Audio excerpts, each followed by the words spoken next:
Bonjour Hugues. Bonjour Thomas. On va s'intéresser aujourd'hui aux questions immobilières et notamment d'un point de vue patrimonial.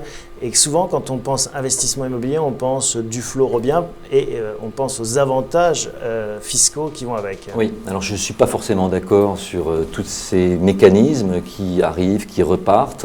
La fiscalité n'est pas forcément certaine sur le long terme. Enfin voilà, moi je préfère ce qu'on appelle démembrer les biens, c'est-à-dire soit acheter l'usufruit, soit acheter la nue propriété. Et c'est ce que je conseille de plus en plus à mes clients. Par exemple, dans le cadre de, on peut le faire ça sur ce qu'on appelle des SCPI, ou on peut faire ça directement en achetant un appartement. Voilà. L'autre avantage, c'est qu'on n'est pas dépendant d'une zone géographique spécifique parce que les fameux Duflot Robien sont liés à des zones dans une stratégie de politique d'urbanisme. Exactement. Par exemple, à Blagnac, près de Toulouse, on voit beaucoup de lois Robien, beaucoup de Duflot, parce que tout le monde dit que Toulouse est en train de croître, mais on sait aussi qu'on a beaucoup de mal à louer une maison là-bas, par exemple, ou dans plein d'endroits en France. C'est toujours compliqué. Donc, ce qui nous amène en effet à ce démembrement, usufruit, nue propriété. Est-ce qu'on peut revenir sur ces termes ?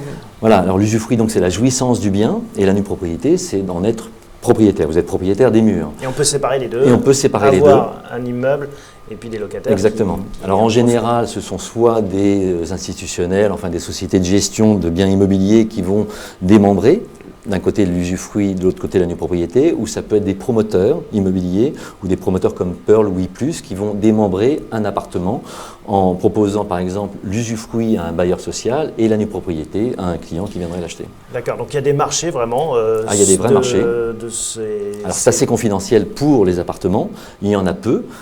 Par exemple, il y en a eu peut-être une dizaine ou une vingtaine l'année dernière à Boulogne, il y en a peut-être une trentaine à Paris, c'est très très confidentiel. Mais en général, on passe par des professionnels, on ne peut pas l'organiser soi-même, on peut aller acheter soi-même un immeuble ou un appartement et dire voilà, moi je vais non, ça c'est très compliqué, on n'aura pas tous les avantages fiscaux.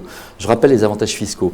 Si vous achetez la nue propriété d'un bien, vous pouvez, déjà, comme vous achetez ce bien, si vous êtes assujetti à l'ISF, vous allez sortir tout ce que vous avez investi dans ce bien de votre assiette ISF. D'accord ? Ça peut intéresser des gens qui sont à la limite de l'ISF, par exemple, qui sont à 1,4 million, ils veulent descendre à 1,250 million pour ne plus payer l'ISF.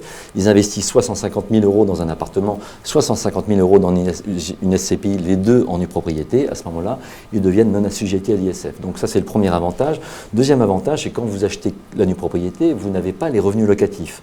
Si vous êtes imposé à 30, 40, voire 45%, l'imposition est presque confiscatoire puisque vous avez des revenus fonciers qui sont imposés à 45%, par exemple, plus 15% de CSG-RDS, ça fait quand même 60% d'imposition. Donc on a par moment pas intérêt à avoir des revenus locatifs. Et puis après, il y a des gens, après tout dépend des besoins de chaque personne. Une personne peut avoir beaucoup de revenus fonciers et avoir intérêt à s'endetter, et donc il peut acheter de la nue propriété, il ne va pas augmenter ses revenus fonciers, par contre il va avoir des intérêts déductibles de ses revenus fonciers.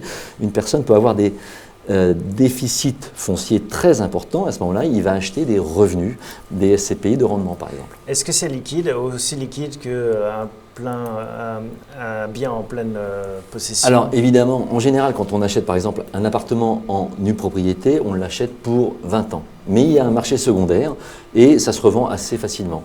Les SCPI, c'est pareil, en général, quand on les achète de façon démembrée, on les achète sur une durée minimum de 5 ans, mais il y a également un marché secondaire, voilà. L'avantage de la SCPI, c'est qu'on peut prendre une petite part Exactement. de ce bien. On peut fractionner, on peut mettre que 30 000, 50 000. Et on diversifie le risque. Exactement, exactement. On diversifie les risques. On peut aller sur les commerces, on peut aller sur l'immobilier de bureau, on peut aller sur du bien classique.